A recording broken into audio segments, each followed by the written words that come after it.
Hi and welcome to this episode of Game Creation, and in today's video we're going to be fixing the problem that arose from yesterday's video. Totally predictable problem, and one that people that I've talked to haven't been fully aware with Clickteam, and I can understand why they haven't been aware. It is doing what it should be doing. So the issue was that when we went to a new frame and then we came back to the previous frame, it had all reset. Now, that's desirable. That is actually really, really good. For instance, with the battles sort of scene, we kind of wanted to reset. In fact, most of the time, we want the frame to be fresh and new every time, because we'll have the logic at the start of the frame that dictates what the frame should be, and we don't want the old frame to be there. We want to reset it each time. So, like any computer language, when you start something up fresh, it will start fresh. It won't remember what's happened before. And the other reason is that, say if you've got 20 frames, the load on Clickteam to remember the state of each of the other 19 frames, it's just wasted memory. And this is easily fixed with understanding how just general computers work in computer programming. In computer programming, when you're in a function or in a bit of code, you can create a variable and it will be used in that bit of the code, but it won't be used elsewhere unless you explicitly tell the computer that you want it to be used elsewhere. Now there is a penalty for that of increased memory on the computer, so it slows the game down a bit, having loads and loads of global variables. And there's two reasons for that. Same reason as before, that you don't want that slowdown from everything being global. But the other reason it's really important in computer programming, say if like in computer programming, you use loads of what are called libraries or extensions or functions or whatever, other people's code. And on websites that I make, I probably have 6 or 7 different things that I bring in from other people, and they're great and they do a really fantastic job for what I want them to do. But say if that person named their variable the same as I've named it in my program, and you have a real issue with conflicts of names, and there's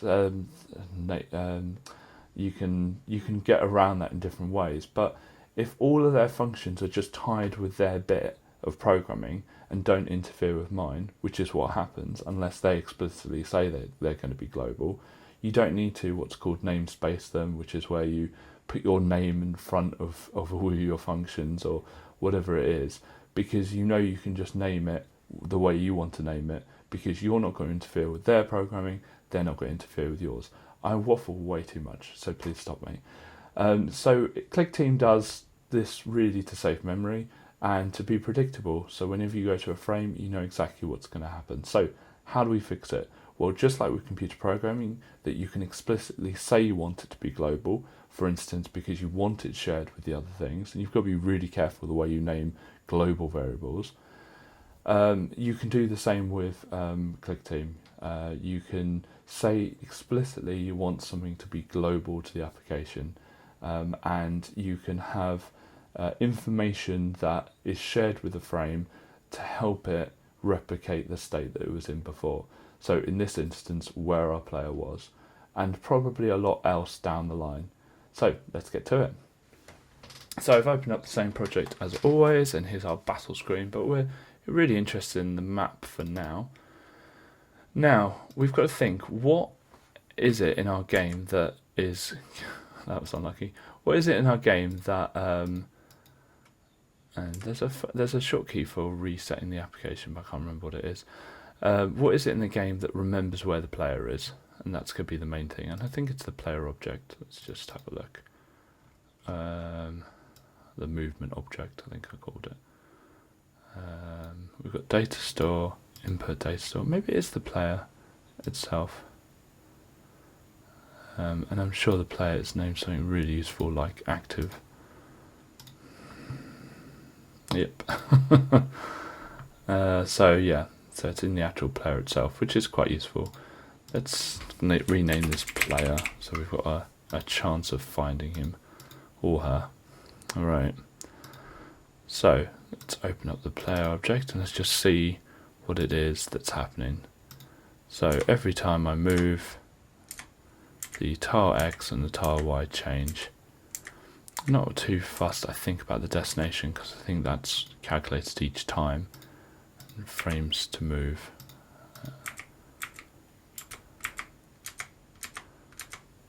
Okay, so it's these two here that we need. So to be able to do this, you probably think it's going to be really complicated. It's not. All you do is you go to wherever this one is, runtime options, and you click global object. And now this is the problem is that there could be something else called active in a different frame of ours. So we say same name and type, which means that the active is an active and it's named active, and we will treat it the same.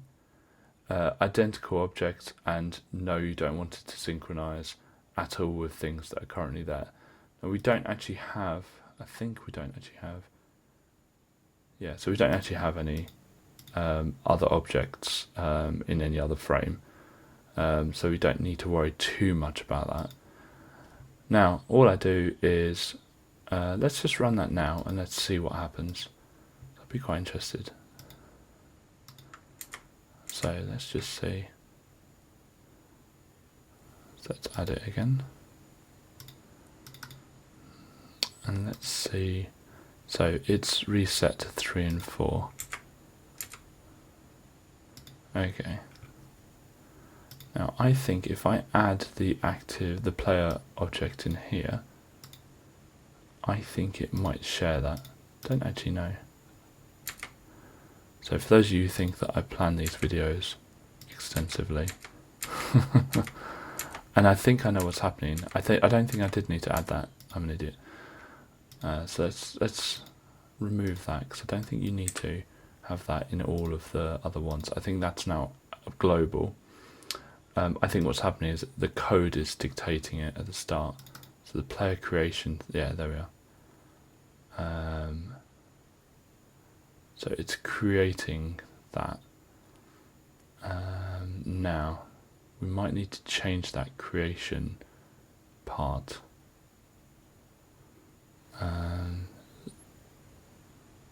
So let's change that. Let's change that so it's not created. We need to go in here and make sure it's created at the start. Let's see what happens with that. So it seems to be working in the same way, which is brilliant. And no doubt I won't encounter anyone. There we are. And let's see if it works now. Now annoyingly I have to keep adding it each time. Not annoyingly, it's at the top. And there we go. Works perfectly. So all it was doing it was creating a new player object, which I didn't want it to do. I wanted it to just use the current one, and all of it's already sorted. It's already sorted. So I'm just at the bottom of that lake, and here I am, just at the bottom of the lake. Bottom left corner of the lake, have my battle, and carry on. Top left of the lake. Let's actually get into the lake itself, if I can.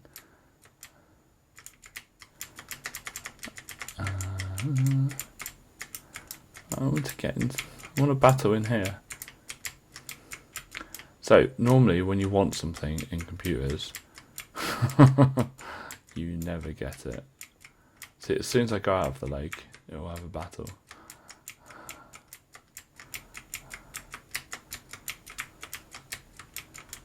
There we are.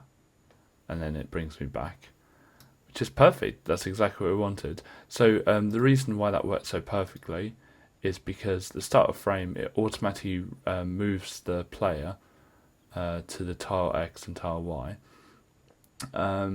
The starting ones, the starting coordinates of the player are actually just written in, so 3 and 4.